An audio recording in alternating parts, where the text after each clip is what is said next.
السلام عليكم ورحمة الله وبركاته. استمرارا للعك من الكابتن حسام حسن والكابتن إبراهيم حسن ومشاكلهم والإثارة والجو السسبنس اللي بيعملوه في المغرب مع الصحافة بقى مع الجمهور، ودي مش جديدة عليهم، ودائرة جهنمية لن تنتهي، والخاسر هو مصر من علاقاتها، والخاسر هي الجماهير اللي بتحدث شرخ كبير بلا اي داعي وبلا اي ذنب. على فكره، عايز اقول لكابتن حسام حسن حاجه. اللي غلبنا واللي انتصر علينا السنغال مش المغرب يا كابتن حسام، والجمهور ما كانش بينزل يلعب يا كابتن حسام، والمغرب ملهاش اي دعوه بالقصه يا كابتن حسام. اختلاء ازمه ما قدرتش تكسب في الملعب، وكنت ولا اضعف ومتحاصر في ال 18 لغايه الدقيقه 85، فما انتصرتش في الملعب، فعايز تعمل انتصار تاريخي على الصحافة وعلى حالة، وتعمل حالة من الإثارة والبلبلة بلا أي داعي في المغرب مع صحفيي المغرب مع جماهير المغرب. ده ما يمنعش إن في بعض الصحفيين بيسألوا أسئلة مستفزة وبيبقى الطريقة مستفزة وعن تعمد، ولما لا، وهي ده جزء من الصحافة يعني. أما لو حد من الصحفيين قال لك إحنا سمعنا إن أنت هتقال بعد بطولة أفريقيا، وده هيحصل إن شاء الله، هتعمل ايه؟ هترد عليه ازاي؟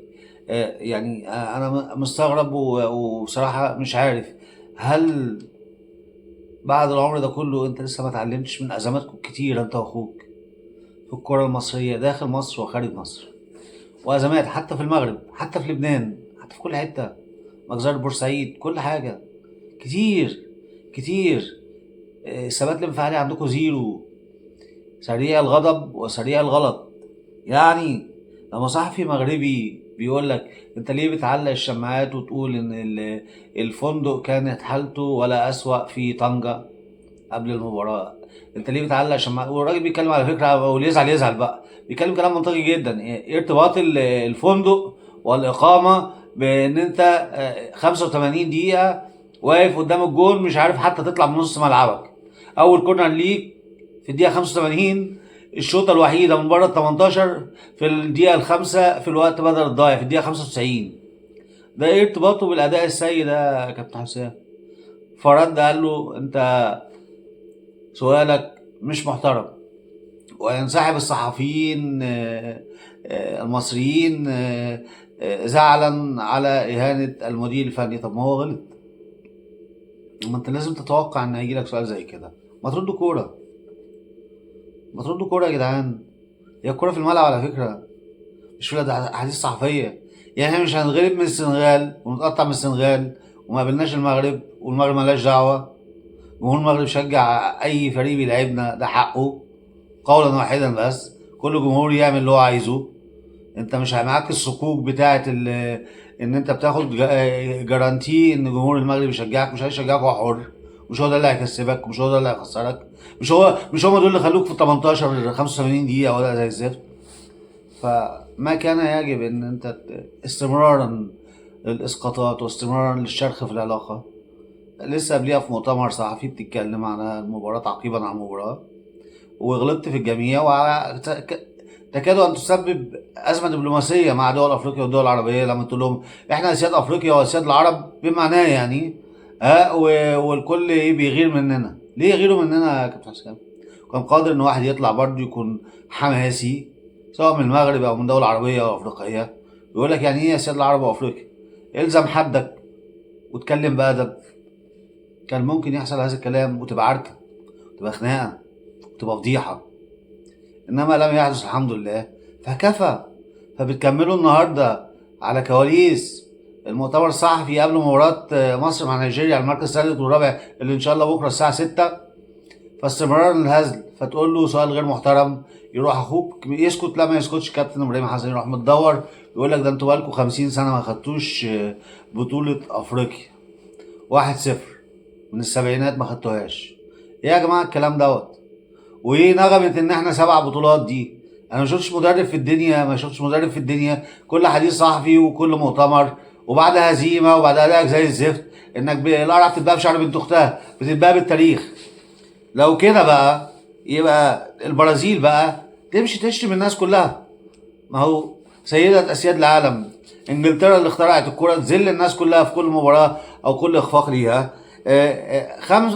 خمسة كاس عالم البرازيل، المانيا 4 مرات، ايطاليا 4 مرات. الناس دي بقى تعمل ايه؟ تمشي تولع فينا. الارجنتين ثلاثة كاس عالم. يعملوا ايه بقى في العالم؟ المغرب بقى عشان تيجي كلمة حق. طب ما المغرب مكتسحة كل البطولات في كل الاعمار، وتصنيفها 11 على مستوى العالم، الاول افريقيا واسيويا وعربيا. ده المغرب. المغرب عملت انجاز تاريخي لم يحققه افريقيا، في حد في افريقيا ولا في اسيا. واخده المركز الرابع في كاس العالم في قطر 2022 باداء على اعلى مستوى. ده المغرب، ده واقعها دلوقتي. هنقول كلمه حق، مش بنجامل حد.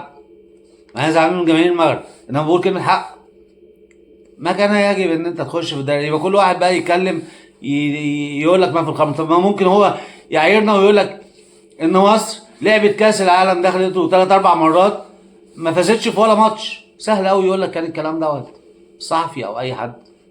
هتقول لي كذا اقول لك كذا، اقول لك ما احنا رابع كاس العالم. كاس العالم ولا افريقيا؟ في يا جدعان. اقول لك تصنيفك ايه وانا تصنيفي ايه. فبصراحة يعني كتير. وبعدين انفلات سلوكي غير عادي. دخلت اللعيبة في أجواء مش بتاعتهم وخلتهم جالهم حالة من الجنون والنرجسية. فبقى في انفلات في كل حاجة. يعني لما واحد زي مروان عطية ويعمل للجمهور كده يعني رشوة، ده تجاوز غير مقبول.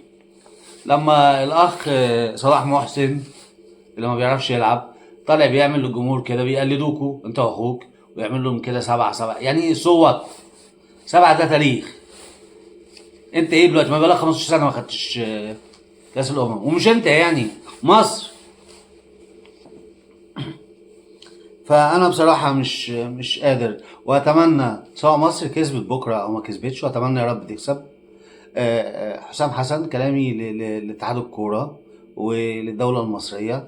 حسام حسن هتبقى غلطة كبيرة لو استمر ولو كمل، لأن هذا لا يجوز. والضبط النفس والثبات الانفعالي ده شيء مهم جدا. ولن يفعل مدرب قبل أو أعتقد بعد حسام حسن إن هو يكون بهذا الانفلات في السلوك وهذا الانفلات في الأعصاب. مصر مش أغنية يا كابتن حسام. مصر عايز ترفع راسها على الأرض بالاداء. ما ينفعش تلعب لعب جبان 85 دقيقه مذعورين خايفين مرعوبين قدام ال 18 بتاعنا قدام السنغال، وطالع بتزعق للناس وتقول لهم اللعيبه عملت كل اللي عليهم وانت خطه غلط والدنيا كانت خربانه. يا كابتن حسام كان شكلنا يكسف. اداء هو الاسوأ في البطوله. يعني حتى من ضمن الانفلات اللي هو اسمه ايه دوت رامي ربيعه، ان هو قال لك دماغك بقى دماغك بقى اسكت بقى.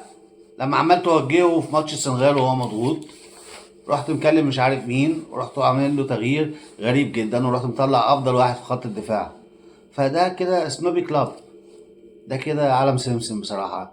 شغل الايموشنال ده واحنا انت مش بتدرب فريق خماسي ومش بتدرب مركز شباب. انت بتدرب مصر اللي هي من اعرق الدول في اسيا وافريقيا في كرة القدم. فلا يجوز. فكلامك وطريقتك وتعاملك وتفاعلك مع المشاكل انت بتمثل مصر 120 مليون.